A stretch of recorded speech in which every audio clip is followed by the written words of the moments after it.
नागपूरमध्ये 11 पोलीस ठाण्यांच्या हद्दीत आजही कर्फ्यू कायम आहे। QRTS आणि RPFच्या तुकड्या तैनात करण्यात आल्या आहेत। तर हिंसाचाराच्या पार्श्वभूमीवर पोलिसांकडून कसून तपास सुरू आहे।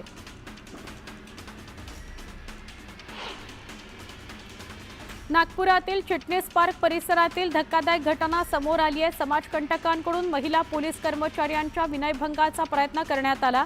या प्रकरणी पोलिसांकडून अज्ञात आरोपींचा शोध सुरू आहे। सोमवारी झालेल्या राड्यानंतर नागपुरात सध्या तणावपूर्ण शांतता आहे। नागरिकांमधील दहशतीचं वातावरण कमी करण्याकरता पोलिसांकडून रूट मार्च काढण्यात आला।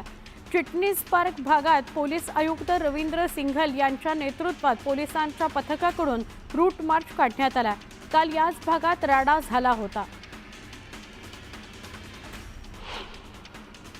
सोमवारी रात्री महाल आणि हंसापुरीमध्ये झालेल्या जाळपोळीच्या घटनांमध्ये बाहेरील तत्व सहभागी असल्याच्या चर्चांनी जोर पकडला होता, पण पोलीस आयुक्त डॉक्टर रवींद्र कुमार सिंघल यांनी त्याचं खंडन केलं। एकूण घटनांचा क्रम लक्षात घेतला तर कायदा आणि सुव्यवस्था बिघडवण्याचा प्रयत्न करणारे समाजकंटक स्थानिकच आहेत असं दिसून येतंय, असं त्यांनी सांगितलं। नागपूरमध्ये झालेल्या दंगलीचा फटका परिवहन सेवेला बसला। परिवहनाच्या 22 मार्गांवरील 75 बसेसचं संचालन प्रभावित झालं। 11 मार्गांवरील बसेसचं संचालन पूर्णपणे बंद ठेवण्यात आलंय। 11 मार्ग डायव्हर्ट करण्यात आले।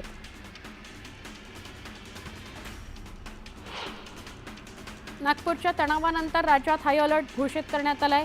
याचकरता छत्रपती संभाजीनगरातही पोलिसांचा फौजफाटा बघायला मिळतोय। पोलीस आयुक्त उपायुक्तांसह 1,500 पोलिसांनी रात्री गस्त दिली। यावेळी औरंगजेबाच्या कबरीला भेट देणाऱ्यांचीही नोंद घेणं सुरू ठेवण्यात आलंय। छत्रपती संभाजीनगरात विविध धार्मिक राजकीय मुद्द्यांवरून सोशल मीडियावर केलेल्या वादग्रस्त पोस्टवर पोलीस लक्ष ठेवून आहेत। वादग्रस्त पोस्ट करणाऱ्या 8 जणांवर पोलिसांनी गुन्हा दाखल केलाय, तर 80 जणांना नोटीसही बजावली आहे। नागपूर दंगलीनंतर राज्यभरातील पोलीस अलर्ट मोडवर आले। संभाजीनगरमधील संवेदनशील भागात पोलिसांनी रूट मार्च काढला। सांगलीमध्ये कोणतीही अनुचित घटना घडू नये याकरता सोशल मीडियावर पोलिसांचा वॉच असणार आहे। याचबरोबर रंगपंचमीच्या पार्श्वभूमीवर शहरातील 100 फुटी रोड आणि विश्रामबाग परिसरात पोलिसांनी रूट मार्च काढला। या रूट मार्चमध्ये पोलीस अधिकारी आणि कर्मचारी सहभागी झाले होते। नागपूरमधील हिंसाचाराच्या घटनेच्या पार्श्वभूमीवर पुणे शहर आणि परिसरात सतर्कतेचे आदेश पोलीस आयुक्त अमितेश कुमार यांनी दिले। शहरातील बंदोबस्तात वाढ करण्यात आली असून अफवांवर विश्वास न ठेवण्याचं आवाहन पोलीस आयुक्तांनी केलं आहे। साताऱ्यातील बावधनच्या बगाड यात्रेला सुरुवात झाली। यात्रेला राज्यभरातील लाखो भाविकांनी उपस्थिती लावली। अजित ननावरे यावर्षीचा बगाड यात्रेचा मान त्यांना दिला गेला। जालन्यात दुकानात घुसून व्यापाऱ्यावर कोयत्यानं हल्ला करण्यात आला। पैसे मागत व्यापाऱ्याला कोयता मारून जखमी करण्यात आलं। या प्रकरणी पोलीस ठाण्यात 4 जणांविरोधात गुन्हा दाखल करण्यात आलाय। प्रधानमंत्री आवास योजनेकरता अनेकांना घरकुल मंजूर करण्यात आली आहेत। अनेक लाभार्थ्यांकडे बांधकामाकरता जागा उपलब्ध नसल्याने जिल्हा प्रशासनानं लँड बँकेतून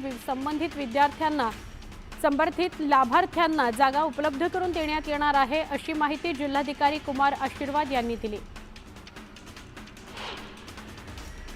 15 दिवसांपूर्वीच उचलबांगडी करण्यात आलेले प्रशासक मोहन निंबाळकर यांच्याकडेच पुन्हा एकदा सोलापूर बाजार समितीचा कारभार सोपवण्यात आलाय। केवळ 12 दिवसांमध्येच निंबाळकरांची पुनर्नियुक्ती केल्यानं आश्चर्य व्यक्त होत आहे। सोलापूर जिल्हा परिषदेनं पुढाकार घेतल्यानं वळसंगाच्या ग्रामस्थांची तहान ऐन उन्हाळ्यामध्ये भागली आहे। जलजीवन मिशन अंतर्गत कुरनूर इथल्या धरणातून वळसंग इथं पाणी आणण्यात येतं। सोलापुरात शिवसेनेचा युवा निर्धार मेळावा पार पडला। उबाठा युवा सेनेच्या दक्षिण सोलापूर आणि अक्कलकोट कार्यकारिणी सदस्यांनी शिंदे गटात पक्षप्रवेश केला। गोंदियात पाटबंधारे विभागाच्या कालव्यातून मोठ्या प्रमाणात पाण्याचा विसर्ग होतो। कालव्यातील पाणी शुभमनगर परिसरात आल्यानं नागरिक त्रस्त झालेत। पाटबंधारे विभाग याकडे दुर्लक्ष करत असल्याचा आरोप नागरिकांनी केला। पाण्याच्या शोधात विहिरीत पडलेल्या एका बिबट्याला रेस्क्यू करून सुखरूप बाहेर काढण्यात आलं। जेसीबी आणि पिंजऱ्याच्या माध्यमातून 4 ते 5 तासांच्या रेस्क्यू ऑपरेशननंतर बिबट्याचे प्राण वाचले। रमजान ईदसाठी जळगावातील बाजारपेठा सजल्यात। मुस्लिम समाज बांधवांची खरेदी करता लगबग सुरू झाली आहे। तृप्ती देसाई यांनी लातूरचे प्रादेशिक परिवहन अधिकारी यांची भेट घेत अनागोंदी कारभाराच्या काही तक्रारी दाखल केल्या। या प्रकरणी काय कारवाई केली असा जाबही त्यांनी विचारला। धाराशिवच्या लोहारा तालुक्यातील वडगावमधील शेतकरी आक्रमक झाले। मौजे वडगाव इथे राहणाऱ्या शेतकऱ्यांनी जमीन शासनाने अधिग्रहित केली। ही जमीन साठवण तलावाकरता वापरण्यात आली, त्यामुळे तलाव नको पण जमिनीचं सक्तीचं अधिग्रहण थांबवा, अन्यथा आंदोलन करू असा इशारा इथल्या शेतकऱ्यांनी दिला। धाराशिवच्या वैद्यकीय महाविद्यालय आता 24 तास पोलिसांच्या निगराणीत राहणार आहे। महाविद्यालय आणि डॉक्टर कर्मचारी यांच्या सुरक्षेकरता धाराशिव पोलिसांनी 6 पोलिसांचं पथक तैनात केलंय। कोणीही इथं शांतता भंग केल्यास त्याच्यावर तात्काळ कायदेशीर कारवाई करण्याच्या सूचना पोलिसांना देण्यात आल्या। गुहागर तालुक्यातील पडवे बंदरावर गेल्या अनेक दिवसांपासून मच्छीमार मोठ्या अडचणीत सापडले आहेत। समुद्रात मासळी मिळत नसल्याने बोटी बंदरावरच उभ्या राहिल्या आहेत। डिझेलसाठी लागणारा खर्चही निघत नसल्याने मच्छीमारांवर उपासमारीची वेळ आली आहे। रत्नागिरी जिल्ह्यातील दाभोळमध्ये पारंपरिक शिमगोत्सव अंतिम टप्प्यात आलाय। रंगपंचमीपूर्वी संकासूर राधेचा खेळ भक्ताच्या भेटीला जाण्याची पारंपरिक प्रथा आहे। रंगपंचमीच्या दिवशी काही गावात पालखी नाचवून रंग उधळण्यात येतो, तर आज रंगपंचमीच्या दिवशी गावातील पालख्या देवळात येतील आणि बहुतेक गावातील शिमगोत्सव समाप्त होईल। संभाजीनगर जिल्ह्याच्या पैठण तालुक्यातील डोणगाव तांबे या गावाला भीषण टंचाई पाण्याची बघायला मिळते। गावात पाणी नसल्यामुळे इतर गावातील नागरिक आपल्या मुलींचं लग्न या गावात मुलांशी लावून द्यायला तयार नाहीत, अशा संतप्त प्रतिक्रिया ग्रामस्थांनी दिल्या। जळगाव जिल्ह्यातील चोपडा तालुक्यात गहू पेरणी पूर्वीपेक्षा कमी झाली असली तरी बऱ्यापैकी गहू पेरण्यात आलंय। हे गहू काढणीसाठी परराज्यातून मशीन दाखल झाली आहे। या मशीनच्या सहाय्याने गहू काढणीला शेतकरी पसंती देत आहेत।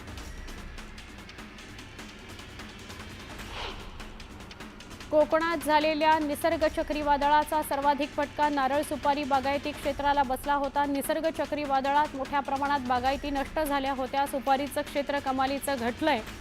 नारळ सुपारीचे दर वाढून उत्पादन 50% आल्याने शेतकरी अडचणीत सापडलाय।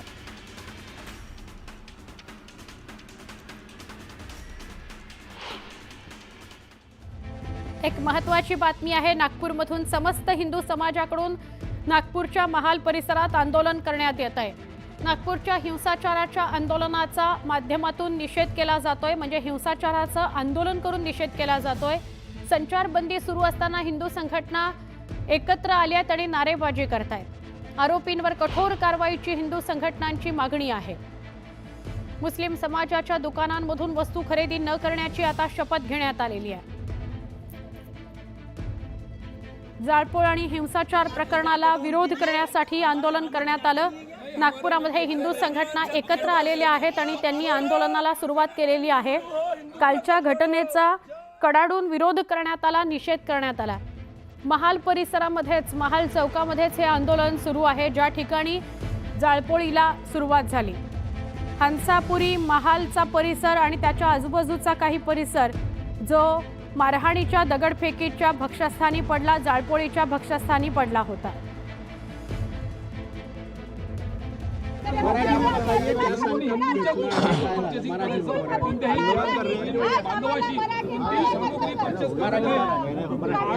मनाची मनासी जरी युद्ध आहे तरी फुलासारखा आम्ही सनातनी सुद्धा आहे आणि तुला ना पाहिजे जसा ना मी आहे, कधी बुद्ध आहे कधी कृष्ण आहे।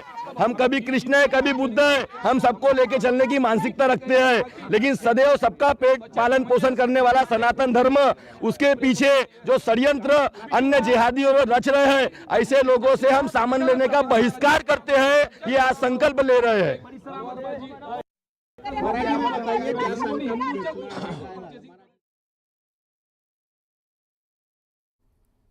आपण अजून एका मोठ्या बातमीकडे वळूया।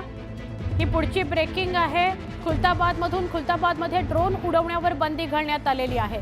खुलताबाद हे तेच ठिकाण आहे जिथे छत्रपती संभाजीनगरच्या खुलताबाद इथं औरंगजेबाची कबर आहे।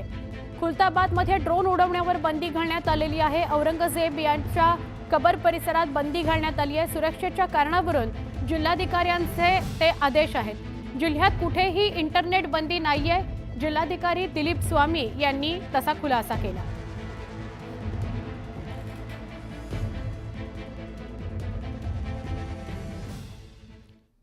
आता पुण्यातल्या हिंजवडीतली बातमी आपण बघणार आहोत। पुण्यातल्या हिंजवडीमध्ये एक टेम्पो ट्रॅव्हलर जिला भीषण आग लागले। टेम्पो ट्रॅव्हलरला भीषण आग लागल्यामुळे या टेम्पो ट्रॅव्हलरमध्ये बसलेल्या 12 पैकी 4 जणांचा होरपळून मृत्यू झालेला आहे। अत्यंत दुर्दैवी घटना आहे। मागे हे 4 जण बसलेले होते। आग इतकी भीषण होती की ती ड्रायव्हरच्या ठिकाणी लागली। शॉर्ट सर्किटमुळे आग लागली अशी प्राथमिक माहिती आणि ती मागे वाढत गेली। ती इतक्या पटकन मागपर्यंत पोहोचली की दरवाजा कदाचित मागचा लॉक झाला आणि या चौघांना बाहेर पडता आलं नाही। वेगवेगळ्या अँगलनी घेतलेले काही स्थानिकांनी घेतलेले व्हिडिओ आपल्याला समोर दिसतायत। आगीच्या भक्षस्थानी पडलेली ही टेम्पो ट्रॅव्हलर रस्त्याच्या दुसऱ्या बाजूला आहे। या बाजूला सगळे स्थानिक बघतायत कारण इतकी प्रचंड आग होती की वाचवणं कुणाला शक्यच नव्हतं आणि त्या धुराचे लोट इतके होते की त्यामुळे गुदमरून या मागच्या चौघांचा मृत्यू झाला अशी माहिती मिळते आहे। बसला भीषण आग लागली आहे। 7 ते 8च्या दरम्यान पूर्णपणे ही टेम्पो ट्रॅव्हलर जळून खाक झालेली आहे आणि मागे बसलेल्या चौघांचा होरपळून मृत्यू झाला। एकूण 12 कामगार होते। त्या कामगारांना पिकअप करून ही टेम्पो ट्रॅव्हलर निघालेली होती आपल्या कंपनीकडे। व्योम ग्राफिक्स असं कंपनीचं नाव। या कंपनीकडे 12 कामगारांना घेऊन ही टेम्पो ट्रॅव्हलर निघाली होती। हिंजवडी फेज 1 इथं भीषण आग या टेम्पो ट्रॅव्हलरला लागलेली आहे।